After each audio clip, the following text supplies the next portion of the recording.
Okay. Hey everybody, it's Mouse here. Today I'm going to do a real quick vlog on riding with a passenger. There's a few things you can do to sort of make your ride a lot more comfortable when riding with a passenger. One of those things is before the passenger ever gets on your bike, go ahead and give them a briefing and then let them know what you need them to do when you're on the bike. Don't try explaining this through hand signals and all that while you're on the bike. When they first go to get on the bike, explain to them that you're the one holding this bike up. Some of these bikes can be heavy. And to only get on it when you give them a signal. That way, they don't just hop on it when you're not ready and knock your bike over. I've actually had that happen. Not on this bike, but I've had it happen. Number two is tell them don't stand up on the peg to throw themselves over like it's a horse. All they got to do is step up to it, throw one leg over, and then slide themselves up on it. It's a lot less difficult for them getting on it that way than it is if they just step up on it like it's a step and they put all their weight on that one peg. It throws the bike really heavy. Even a small person feels really heavy that way when they go to get on it. Then explain to them that their head needs to be in line with your head. So when you lean, they need to lean. If you're leaning to the left and they're trying to straighten the bike up and lean to the right, it totally defeats the purpose of you being able to lean off the bike. Makes it to where you can't take turns nearly as fast. And it's also very dangerous because you know that type of rider is going to be the one to panic whenever something goes wrong, and you may not be able to make the proper adjustments on the motorcycle that you need to make because they're stiffening up on the back of the motorcycle. Another thing is your gears.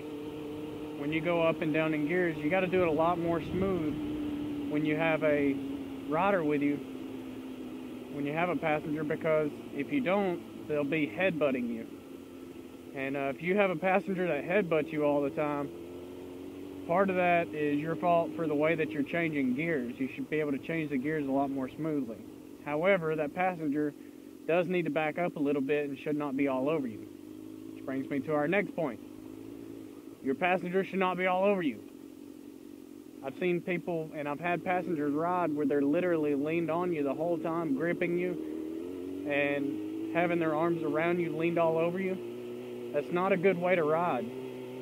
Especially if you're on longer rides, because if you're on a longer ride, that gets old. There's a strap on that back seat that is designed for the passenger. If they're sitting back there, they need to hold on to that strap. When you go to brake, they can put their hands on the tank to brace themselves to keep themselves from sliding up into you. But that's about the only time they need to be putting their hands around you to put their hands on the tank. It's so they can brace themselves, not so they can ride all day like that, because that gets old for you and that teaches you bad habits. And the bad habit that teaches you is to be like this all the time. Because what happens when you're like this all the time is you're putting weight on the handlebars. If you ride properly, weight shouldn't be on the handlebars. You shouldn't have your hands start going numb while you're on the motorcycle. If your hands start going numb and you have to be the person to do this all the time, it's because you're riding improperly. You're supposed to use your legs to brace yourself on the motorcycle and your feet on the pegs. That's why when you're racing, they tell you that your lower body should be tired, and you're doing it wrong if your upper body gets tired.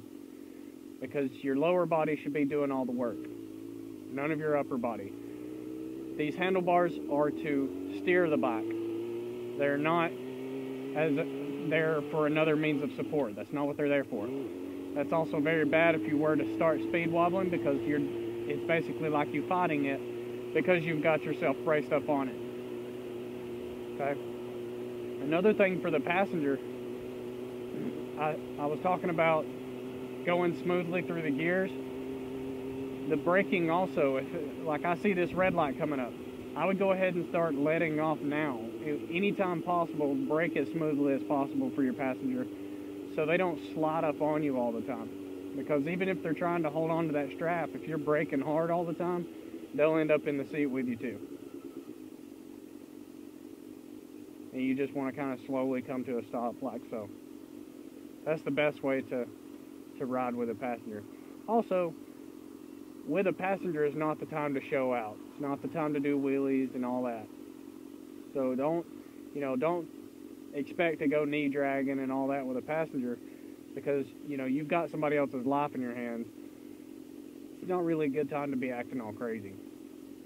I see that a lot with passengers. Somebody gets a passenger and they feel the need to show out for that passenger. That's really not necessary, unless that passenger is just a really experienced passenger that's been riding with you for a long time and all that. Don't act crazy on the bike, because you'll end up getting them hurt.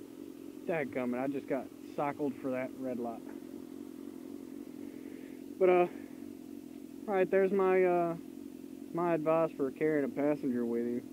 If you guys got any other ideas or things about a passenger, put it in the comments for me, and I'll make another video sometime. Alright, mouse out.